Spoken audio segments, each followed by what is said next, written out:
What's going on, y'all? Just Haley here, and I am back again with another video. Today's video is for Lavos, the chemical warfare Warframe himself. Now, Lavos is a ton of fun, and he recently got a pretty nice glow up with a really cool deluxe skin that I definitely recommend picking up if you don't have it. Still love the look of his Prime. If you ever want to check him out, I do recommend getting the Prime. You get a lot of extra value, and all of the investment isn't going to have to transfer into anything else, which is always really nice. Lavos is really strong though, and he's one that I personally use a lot for EDA, ETA shenanigans, just making it one of the easiest experiences possible for everything from the boss fights to just disruptions, alchemy, all that kind of stuff. It's really easy to run on Lavos because Lavos doesn't have to worry about so many different things in the game and can adapt his damage as needed for whatever instance he might be in. It's really cool and it works really well. I'm going to be showing you some gameplay from an EDA that I did a while back, actually before the damage attenuation changes as well, so you guys can see that in just a bit. But what we're going to be focusing on here is going to be a Vallis formation build.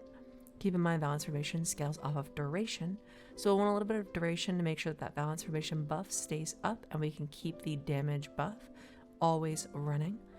We're also going to be running another augment, which isn't his new augment, unfortunately. While it's a really cool augment, it's a very high range stacking augment, in my opinion. Works really well in things like defense missions or missions where you might be a little more stationary. But if you're moving around a lot, I definitely strongly recommend the second augment being Swift Bite.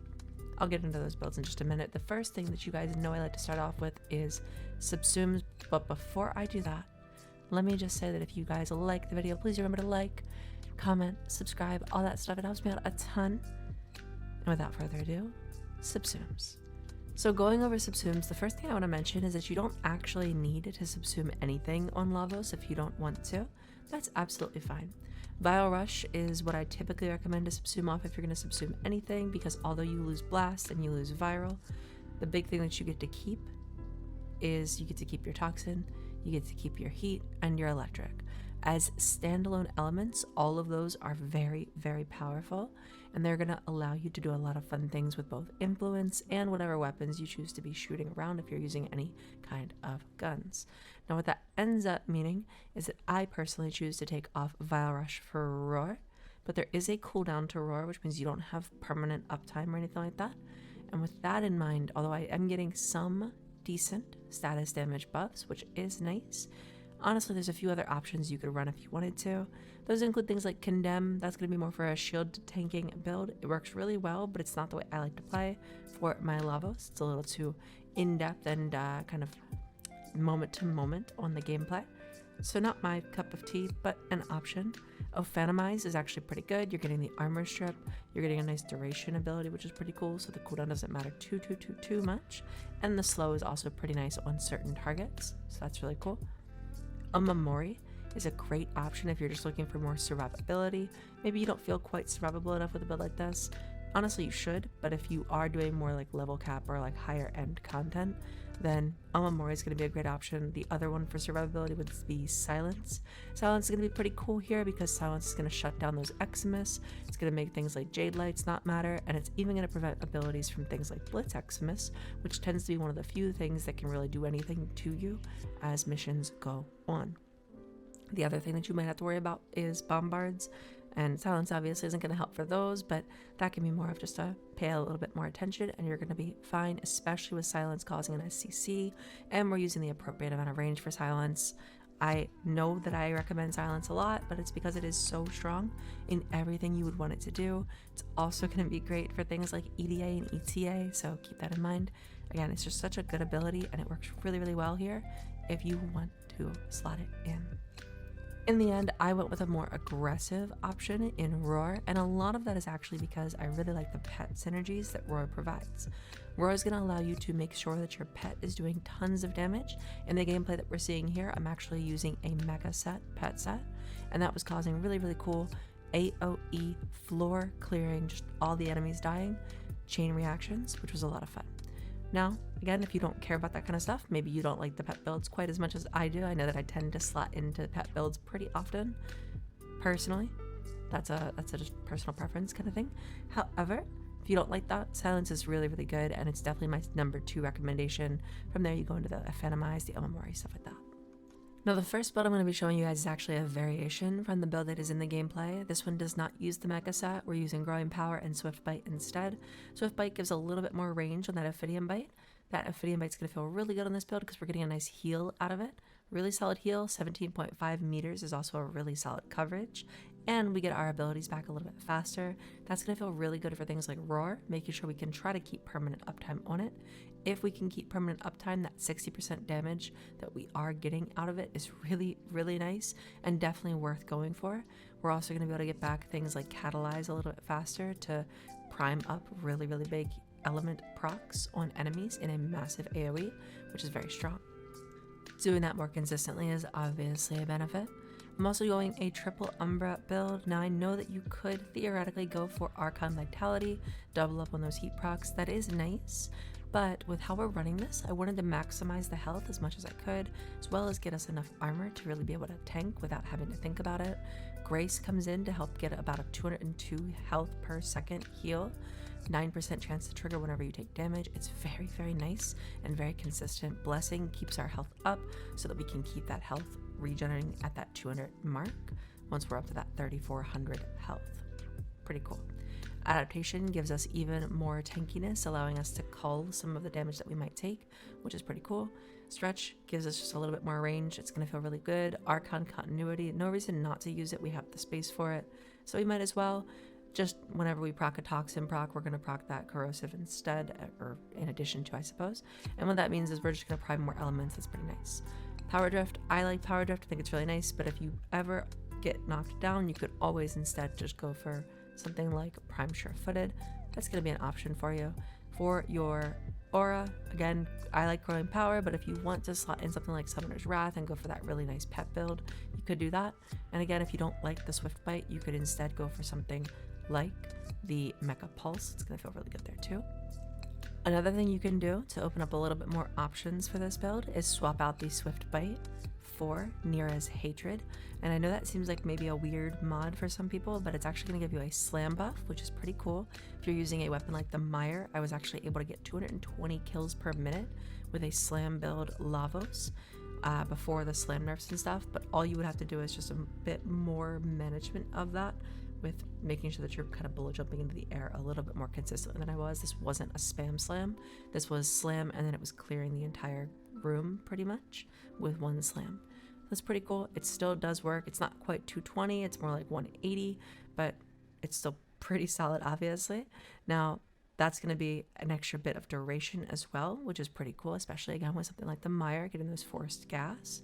Then you have Rolling Guard you could swap in if you wanted to. Again, it's going to give you a little bit more tankiness and a status clear, which is always pretty cool. Health conversion, a little less consistent here because we're not generating a ton of health orbs, but our pet might be. And if that's the case and you feel comfortable with it, it's going to be more armor. That's going to feel really good too. All of those, but more specifically Nira's Hatred, makes Blessing less important for you. So you could theoretically swap out Blessing for something like Reaper or Guardian if you wanted more armor. Or one Arcane that I actually think is really sleeper OP is Double Back. Double Back makes it so that whenever you double jump, bullet jump, or dodge, just meaning roll, you get up to 25% damage resistance, and that's pretty cool. One, it's damage resistance, so that's a very specific phrasing, but the other thing being that you can get 75% for your basic movement combo of bullet jump, double jump, roll. That's going to give you 75% damage reduction when you land for 4 seconds, so you have a little bit of time with that damage reduction as well, and it's pretty easy to almost always have at least some level of damage reduction up, and this all synergizes with the fact that as you're moving, you're harder to hit. When you are rolling, you actually have an innate built-in damage reduction, all that kind of stuff, so that's pretty cool. All that adds in to be a pretty strong effect for Lavos. If it's something you want to use as a little bit of a different kind of variation, it's a fun little option if you want. I do, however, continue to come back to Blessing. I just think it's more consistent and it ups that heal from Grace, which feels really nice. And you get the Swift Bite heal and stuff like that. As long as you're maintaining those kinds of things, it's really easy to stay alive on Lavos. If you ever hear a Blitzex miss or see one winding up, make sure you dodge it because those can hurt a little bit for this, but overall, everything else is just going to get handled through adaptation, your armor, and your insane health pool. And then just to briefly showcase the other build that I do run, it's that mecha build. You could theoretically swap off the aura for that Summoner's Wrath, and then you wouldn't need Roar. It's going to give you more options there too. Things like Nourish could become an option for your subsume instead if you wanted to do that, just to give more damage to the pet. Again, there's a lot of options here. There's a lot of variations you can swap between the aura and Swift Bite, or in this case, I suppose the mecha set mods if you don't like them. But that's always going to be something that you can kind of flex at your leisure. Now going into our shards, we do have 4 reds that we're going to be using, but it's not the typical reds that we use. In this case, I'm actually going to be using 3 reds for duration, 1 for strength, and then 1 cast speed shard.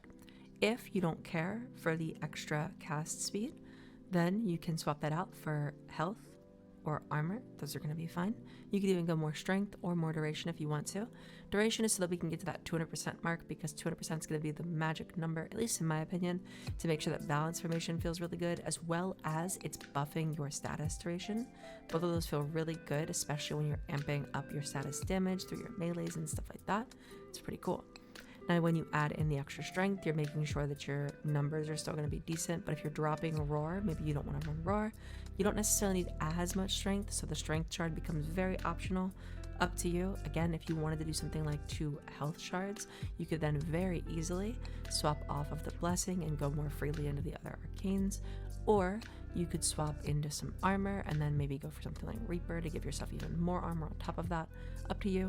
There's a lot of different options there, but you can flex those at your leisure, depending on what you like. I love cast speed, so it's really hard for me to ever drop a cast speed shard on just about any frame, and you'll notice that's a pretty big theme in a lot of my builds, is that I love those cast speed shards, but that is going to be a very flexible shard for you on Lavos. Especially since he's a health tank frame, you kind of don't care about how long it takes you to cast. He doesn't have to cast too often if you don't want him to.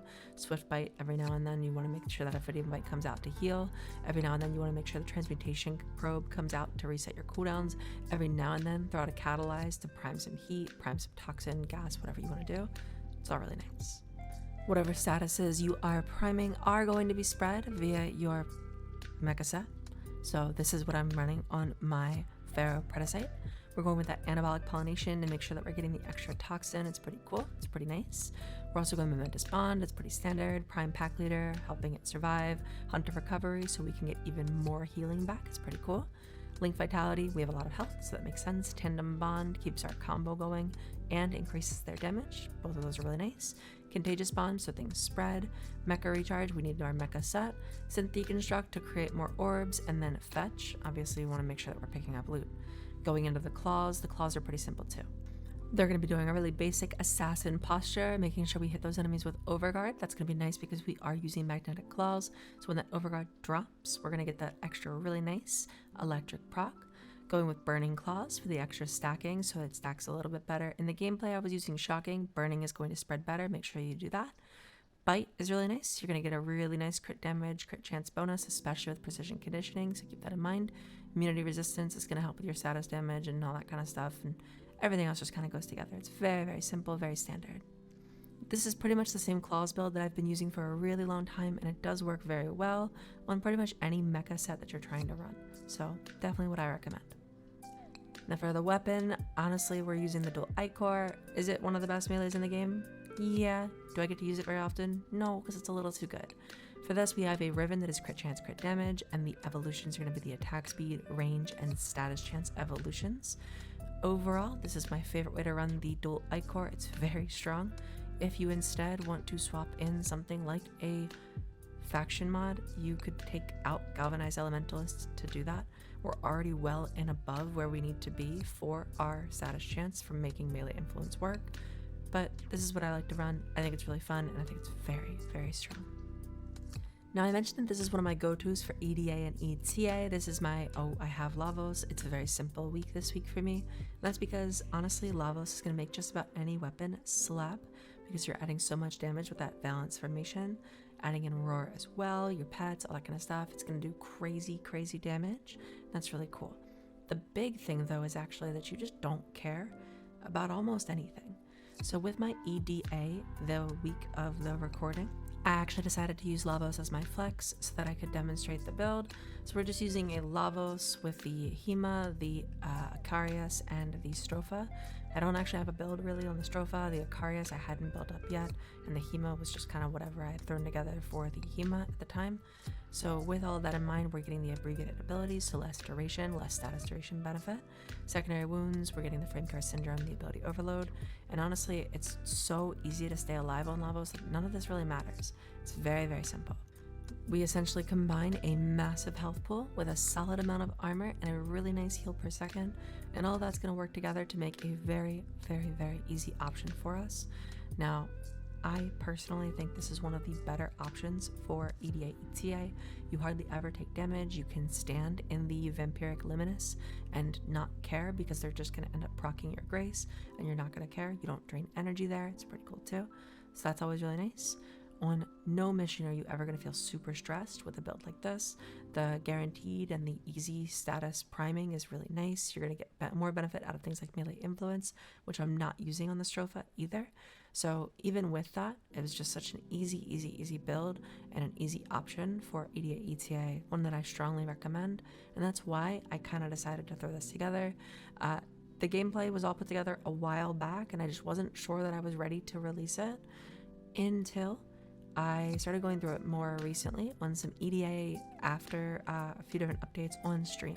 So when I was on stream, I was messing with my Lavos, and I got a bunch of questions about my Lavos build because I was literally just AFK talking to chat during a mission, just getting nailed by a bunch of enemies in ETA that I had taken my Lavos to.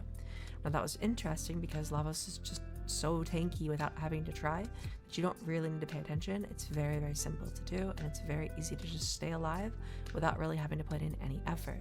Combine that with the fact that Vallis Formation transfers into one of the better damage buffs in the game, and you get tons of damage without having to do much, and you get tons of survivability without having to do much. Makes it a very lazy, very easy build, and it's definitely one that I decided after a little bit more review and a little bit of coaxing from chat, it just made sense to get out to you guys. The biggest thing as far as tips and tricks, things to recommend, is that you want to pick the element that is correct for the situation. I'm not great at doing this, to be very fair, but sometimes that's going to be heat because it's going to be really good. Sometimes it's going to be electric. That's going to be what you want to go for. If you're doing EDA, electric is very good. Keep it in mind. And then sometimes it's going to be toxin. If you're going against things like Corpus, toxin is going to thrive there, for example. So pick the right element for the situation. Gas is really good in a lot of cases. It's probably the more general one that I use a lot of the time. When I went for the 220 kills per minute, I was doing a combination of gas and then sometimes electric as the main two that I was using in a Steel Path mod. So that was what I was doing back then. I could probably get back to it again. It's mostly kind of the spawns and making sure that I'm going to the right location, right tile set and stuff, but 180 was as high as I could get when I was prepping for this video. The last tip / trick would be to consider a secondary with Fortifier as your Arcane. That's going to give you Overguard, which is really, really nice on Lavos, obviously, especially because Lavos, again, does not struggle for damage. So using something like the Epitaph, we know that I love the Epitaph, but any secondary with Fortifier is going to be a good option for you, especially as you get further in. There's tons of Eximus, tons of Overguard in general, so you're going to be able to take that and turn it into an offensive tool and defensive tool, depending on how you build.